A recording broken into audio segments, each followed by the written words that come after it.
But at the end of the day, it's like, I just want to win. You know, it's like, I don't feel satisfied. And also it's like, how could you? It's just been a couple of years. There's loads of people that have had successes for 6 and for 3 years. I don't think that's the end goal. The end goal is to build like, you know, generational or generationally defining businesses. And that doesn't happen quickly. And also I'm not stupid enough to think like, or to let a few years success get to me. There's a lot of people that had a few years success, you know, that's not the end game. And so I think about now it's about, you know, really taking the foundations of what we've built, not sacrificing any of your principles and still being able to grow and to thrive and to hire people. But that gets more and more difficult the bigger you get, right? There's one thing saying, oh, we're going to do business this way when there are 10 of you and you're doing $1 million. It's very, very different all these years in because there's no model. There's nothing that you can go out and emulate. We are making it up as we're going along. Yeah. How do you define winning now? Like, is that how you define winning? Or? You know, I define winning now by doing things that excite me. Like, you know, it's like we just launched this insane push-up bra at Skims and everyone's talking about it. It's all over the place. And, you know, like that's exciting to me because like one of my girls in England will call me and be like, oh my God, I need to get that bra. You know, it's like, I love that. And I still get a thrill from, you know, it's like, I love what I do. Like I genuinely really love it.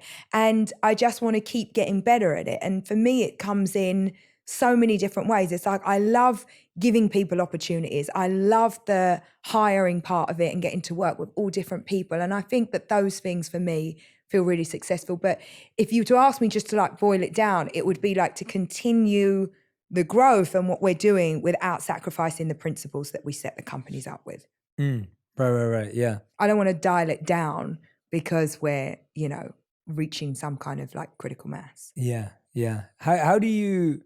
You know, we were talking about that. You have daily dramas, you said, not pains. Well, nobody talks to me when things are going well. My life is just a series of problems, you know, from the minute I wake up to, you know, the minute I go to bed. Like, that's just a fact. The stress level is unbelievable. And I do think that that's important because you wouldn't know that looking at me or maybe just speaking to me. But, you know, my job is not all, you know, trying different fabrics out and hanging around with models. That's just not what I do, sadly. What do you find to be the most stressful thing about building a business? And what do you do in order to deal with it? I think the most stressful thing is probably the expectations, right? That comes from the outside. I honestly believe you're only as good as your last launch. I never, ever drink the Kool-Aid, ever.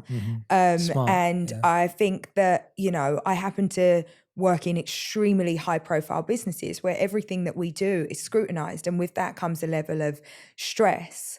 It comes back to that thing of being very ritualistic. I, you know, am militant about the things that work for me. You know, I suffer with migraines. I get super, you know, I carry stress like in my body. And so it's like, I get up very early. I wake up, I work out.